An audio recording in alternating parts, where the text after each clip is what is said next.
What happens when a quiet bank clerk finds himself in the middle of a deadly naval battle? A single torpedo nearly destroys a warship, but a daring captain has a risky plan. Will the crew survive, or will the enemy submarine strike again? Let's dive into this thrilling wartime story. The unexpected encounter. A sharp bugle call echoed across the freezing sea air, breaking the silence that hung over the warship. "Finally," muttered Eric Greenwood as he rubbed his cold hands together. "That's the end of action stations for now." Eric was serving as an assistant paymaster aboard a naval cruiser patrolling the rough waters of the North Sea during wartime.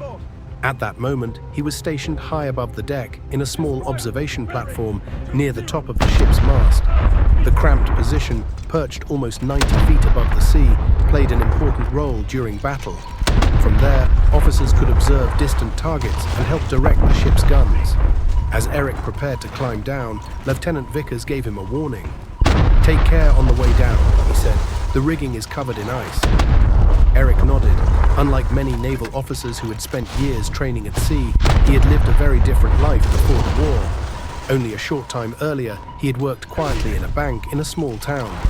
A career in the Navy had never crossed his mind until the war created a need for additional officers. He had applied, waited anxiously for weeks, and finally received the letter that changed his life. The descent was difficult. Ice coated the ropes and metal supports, and the ship rolled heavily in the winter seas. Cold wind and smoke swept across him as he carefully made his way toward the deck. Once inside the wardroom, warmth greeted him. More importantly, a long-awaited mail delivery had arrived. His friend Ronald Tresidar, a sub-lieutenant and fellow Devonshire native, spotted him immediately. "Cold enough up there?" Ronald asked with a grin. "Freezing," Eric replied. He hurried to the letter rack and was relieved to find several letters waiting for him. Settling into a chair near the fire, he eagerly opened them. For a while, the room remained quiet as officers read news from home. After nearly 2 weeks at sea, every letter felt precious. Eventually, Ronald moved closer. "Anything interesting?" he asked. "Quite a lot," said Eric. "Apparently an aircraft crashed into my father's greenhouse. Nobody was hurt, thankfully." Ronald laughed. "That must have gone down well." "Not with my father," Eric replied. "He never appreciated that sort of thing." The conversation soon turned to family. Eric mentioned that his sister Doris had joined the nursing service and had recently been assigned to a military hospital near the fleet's base. Ronald tried to appear casual, but Eric noticed the slight change in his expression. Ronald had always admired Doris, although he rarely admitted it. Perhaps they would all meet during the Christmas season if the fleet remained in harbor for repairs, as rumors suggested. Before either man could continue the discussion, another bugle call suddenly rang through the ship. Action stations. Every officer jumped to his feet. Within moments, the vessel was alive with movement. Men rushed to battle positions while alarm signals echoed through the steel corridors. Then came the real danger. A torpedo streaked through the water and passed frighteningly close to the ship's side.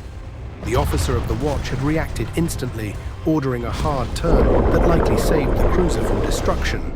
Captain Raxworthy appeared on the bridge only moments later, having rushed from his cabin. "Did anyone see the submarine?" he demanded.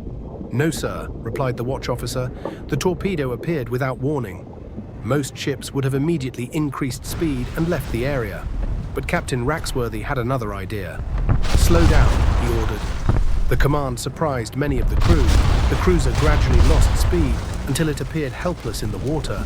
Steam hissed loudly from pipes, creating the impression of a vessel badly damaged by a successful attack. The captain was gambling that the submarine commander would believe the ship was sinking and rise closer to the surface to inspect the result. The gamble worked. Several hundred yards away, a lookout spotted a narrow periscope breaking through the waves. "There!" someone shouted. Instantly the ship's guns opened fire. Shells screamed across the water toward the target. Explosions erupted around the periscope, throwing up towering columns of spray and smoke. For several moments, nobody could see the result. Then the sea settled. The periscope was gone. All that remained were bubbles rising to the surface and a spreading patch of oil drifting across the waves. The evidence was unmistakable. The submarine had been destroyed. A cheer spread through the crew. The danger had passed, and the hunter had become the hunted. As darkness approached, the cruiser resumed its voyage. Several hours later, after the excitement of the day had finally faded, the ship steamed safely into the shelter of its home anchorage, carrying with it a crew grateful to be alive and proud of a victory won through courage, skill, and quick thinking. A brave crew, a clever captain, and a dangerous enemy hidden beneath the waves. This remarkable encounter proved that courage and quick thinking can change the course of battle. If you enjoyed this story, don't forget to like, share, and subscribe for more amazing tales.